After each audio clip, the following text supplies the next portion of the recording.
Welcome to the Encore Audio Archives YouTube channel. I'm Taper Dave, and this is my channel. I've uploaded hundreds of talks here that I've recorded at meetings in West LA, and I've also recorded conventions starting in 2013. I've got a bunch of those up. And Walt and Mary Murray, the original owners of Encore Audio Archives, started the company in the 80s, and Walt recorded Joe and Charlie's and a bunch of stuff down in Vista, California. My sobriety date is June 20th of 1994.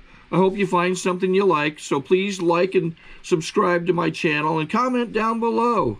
If you want to hear something that I don't have or that you don't see, I'll see that I get it. Anyways, take care and have a great day if you want to. Hi, I'm Dale Wagner. I'm an alcoholic. And my first duty is there's a Toyota wagon in the parking lot. ZMGU 872 blocking the back parking lot, needs to be moved immediately. Thank you for letting me share.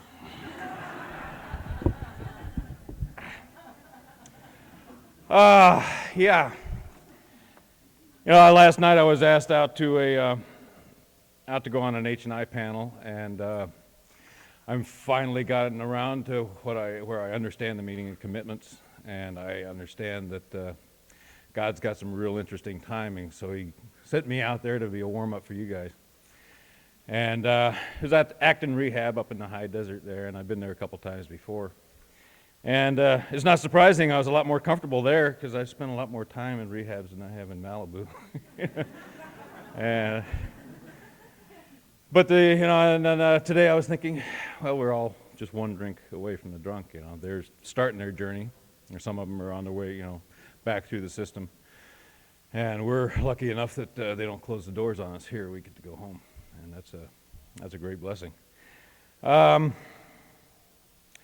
had a real hard time with this thing, you know. Alcohol, well, first of all, in qualifying, until I finally got a hold of the first step, until I finally accepted the fact that I'm an alcoholic and I will never drink alcohol successfully again, the first clue I should have had that I was an alcoholic was the absolute magic that happened the very first time I put one down.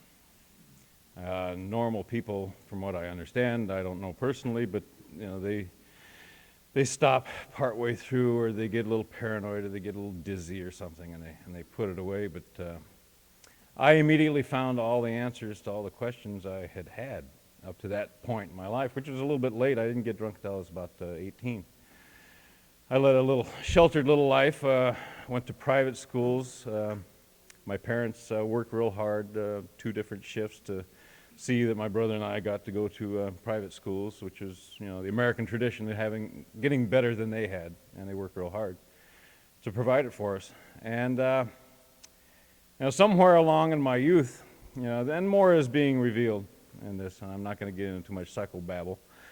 But bottom line is, I made some decisions based on the evidence I had at the time about me, and about my family, and about the world. And I just kind of made up my mind that that's how it was, and I operated on those principles for a long, long time. And my brother and I were quite opposite. Apparently, from what I understand, they had us tested IQ-wise, and my dad said we came out so close he can't remember which one of us was the brighter. But somewhere along the line, I was less than. And Roger, my brother, he hit home runs a lot. As it turned out, over the course of our school, you know, he was 2.5 years older than I was, and I followed in his wake. And going to a private school, I got his teachers 2.5 years after the fact. And first thing, oh, you're Roger's brother. I hope you're bright as he is. You know, he did wonderful in my class. And I hated him. He wasn't even there. I hated him. And he did. He was valedictorian. He lettered in all the sports. He had the girlfriends. He knew what to say, when to say, how to say it. And somewhere along the line, I knew I could never compete, never keep up with him, so I just gave up. And I learned how to underachieve, and I learned how to just get by, and I learned how to get clever.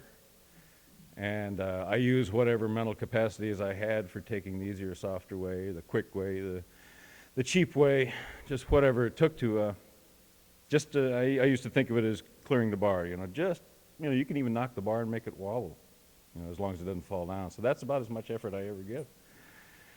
And I went all the way through school, and I didn't socialize very good, and I was kind of fat and dumping in, the last guy to get picked on when they're choosing up sides, and just a lonely kind of kid. And I made it all the way, yeah, thank you.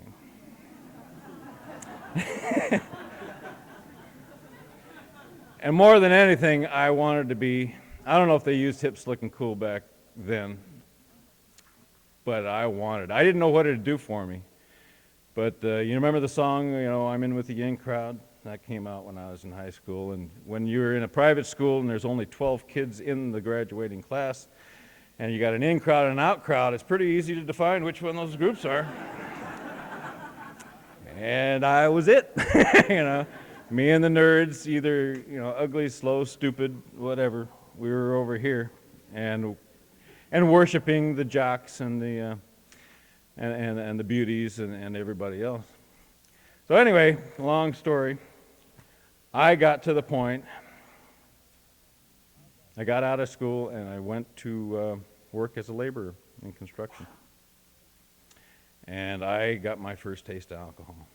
And just as when I took the first step, just as at the point that I became willing to participate in saving my life, the teachers showed up when I was ready to learn. And the miracle that I hope every one of you has already, and the newcomers, I forgot to say welcome, it's not a coincidence you're here tonight. Once I got alcohol on the first time around, acted just like that.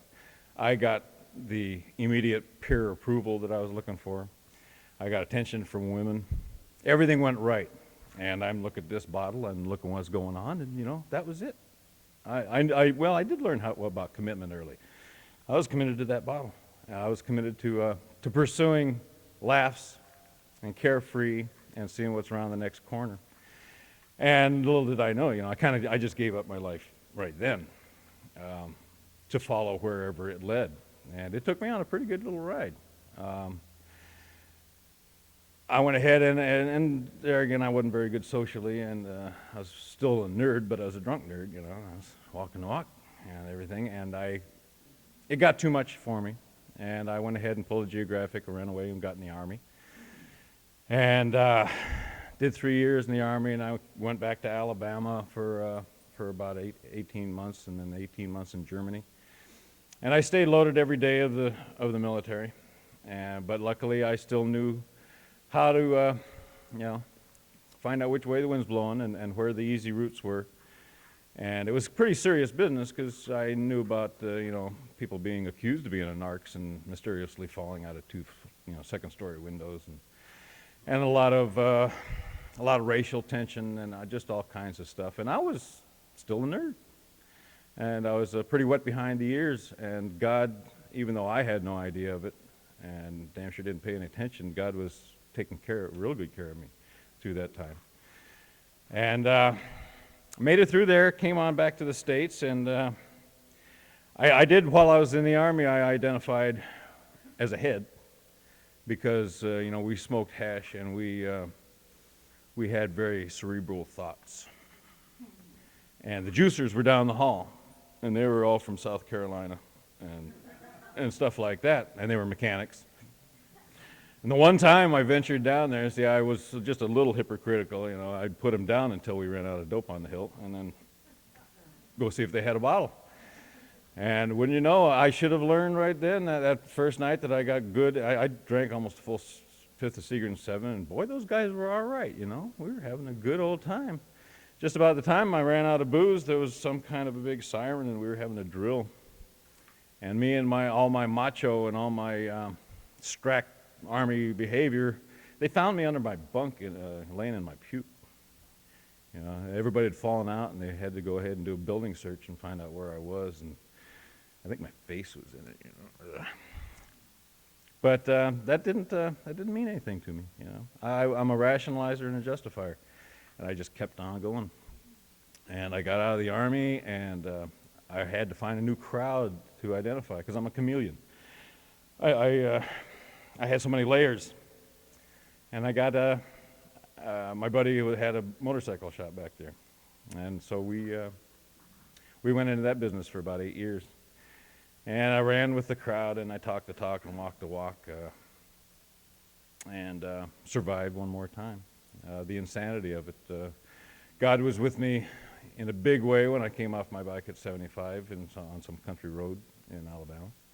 And that didn't mean a whole lot to me until I was trying to get a grasp on the third step, or a second and third, really, to this God thing. And it was only through my getting my ego in the right place that I closed my eyes to die that night, and a couple others. It took 3 of my should-have-died experiences for me to admit that I was taken care of, that I was watched over, that I closed my eyes to die fully expecting not to wake up, and I did. And it took me another 10 years before I realized that there was something behind that, some reason, some purpose. I got my big book in 1982 after I burned out everybody in Alabama, and I got back here. And I got fired from many, many jobs, and I started alienating what was left of my family. I was one of those 35-year move back into the nest kind of kids, keeping my vodka bottles in between the mattresses and cringing when they clinked against each other. It was very glamorous stuff. I was drunk the night my mom died. I couldn't go to the hospital to see her. And I just couldn't get a hold of it. Just couldn't accept the fact that I was an alcoholic. I admitted it. The first part of the first step to this alcoholic was a piece of cake. Of course, I drink, I drunk, I get drunk, I fall down. Everybody knows it. The police know it. My family knows it. But I couldn't accept it. I couldn't accept the fact that all the writings in the book and all of you people in these rooms were talking about me. I was a real dodger. And I had to go through from 82 till 87 of the worst place in sobriety, and that's knowing that there's a way and not being willing to do it. And it was real tough. That's when I did all my institutions. I did the VA twice. I did Norwalk Cider House once. I did my DTs thing. I got to walk in Olive View Hospital and calmly waiting for the emergency to take care of me, and I was flicking off one of the thousands of spiders on me. And I noticed everybody around me was starting to go like that. And in fact, it was, I enjoyed that part. That's how sick I was as I was going insane. On Halloween 1987, I wanted to get cool again. I had some guys that were in the some secondary friends. I was invited to a nice little bowling party in Montrose on Halloween, and they were all hip and slick and cool, and they had Hawaiian shirts on, and I wanted to be a part of. And I was there, and they had an open bar, and I had some very passive sobriety, dryness, and I figured, well, just one, and it'd be better. And I had 3 or 4, and it didn't do any good, except for the fact that the next morning I woke up, and overnight the barb on the hook, I used to think of it as a fishing hook, had set. And for me to pull that barb back out was going to be real painful one more time. And I picked up the phone. Well, I drank for 3 days off of that. And I saw the little bit of growth and hope that I had starting to go away again. And I picked up the phone finally. And I got 12-step. And I finally talked to my landlady at the time. I was living in a little guest house, and things were getting better because I wasn't drinking. And I said, Dorothy, I had my tail between my legs, and she had 20 years. I said, Dorothy, I just don't know why I drank again. She says, honey, because you're a damn alcoholic. And she said it with all the love that you can get. And bam. My guard was down, my armor was rusty, and she got me. And the first step got to my soul. I haven't craved to drink alcohol since then. There's an old-timer in Pacoima named Doris, it says that with complete surrender goes the obsession. And I believe it. Sorry to interrupt your viewing. Taper Dave here. Just wanted to take a second to ask you to like and subscribe to my channel. Let me know if you like what you're listening. I've got some very good talks here, and this one's a great one. Just curious, do you think this is better than Zoom? Tell me what you think. But they talk about finding your innermost selves, admitting to your innermost selves. And my advice to those who are having a hard time wondering if this is where you're supposed to be, I stopped at the first inner self I ran into. And I thought that was good enough. And I didn't know how much bullshit I had going for me and how deeply I'd hidden me. Whew. I didn't do this last night. My time's almost up. I haven't done it fearlessly and thoroughly from the very start. I spent the first year on the first step because I had to and because it worked. And, geez, I'm here tonight. Blows me away. Blows me away. And I'm not going to drink tonight. I kept my commitment. I showed up. I'm scared and I'm relaxed. The only thing that can hurt me is between here. And it gets me on a daily basis. But I've learned for myself, and I don't recommend it, but I say this, and it scares some people. But then maybe some people can understand. I believe fully in the skill of white knuckle sobriety, because I wake up days and I haven't got a God. I can't find the telephone. I will not crack open that big book. And yet, if I can wait for that clock to go around enough times, I can go to sleep and wake up for another chance tomorrow. And there's been a lot of time doing that. But it's worth everything. I often don't believe it because I'm still, stomping all over myself in my head. But I can do anything I want. Even at my age, I can do any damn thing I want if it'll pay that price. And it's still intimidating because I don't think I'm well enough yet to start. But I also see that clock going round and round in my life. And I got to get off the dime. And I got to trust God more than I do right now. And that's the 11th step. And we just keep on trying to find His grace for us. And you've kept me sober tonight, and all the newcomers. I'll tell you just like I told those guys at Acton last night, you're at the fork in the road, and you've got death and insanity on this side, and you've got joys and gifts beyond your wildest dreams. And I know you're going to be like me. You're going to stand there and think about it for a little while. But it really is a no-brainer, which a lot of us qualify for. But do yourself a break, and cut yourself the slack. Nobody else can and will do it for you. They'll show up when you need them, when you're ready for them. But to do that leap of faith is, it's us, it's our attitude, it's our responsibility, and we can pat ourselves on the back, and you can join us as we trudge the road of happy destiny. And gosh, let's see what's around the bend. Thank you for having me.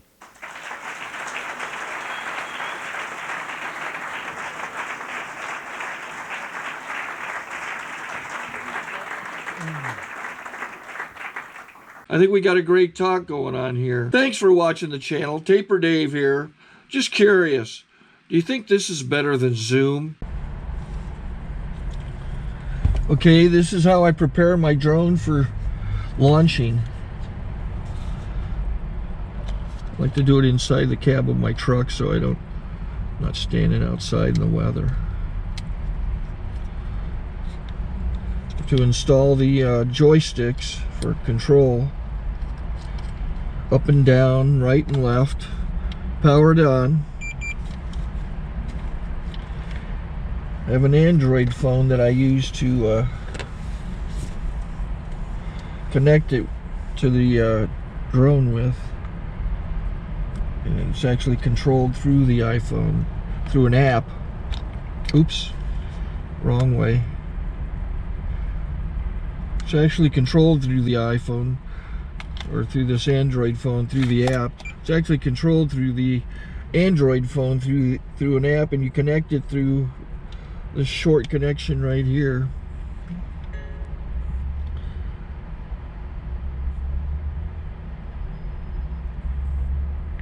Remote control connected.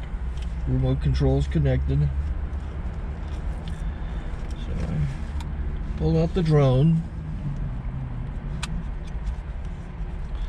I have to extend the legs. Long legs extended first, then the short legs.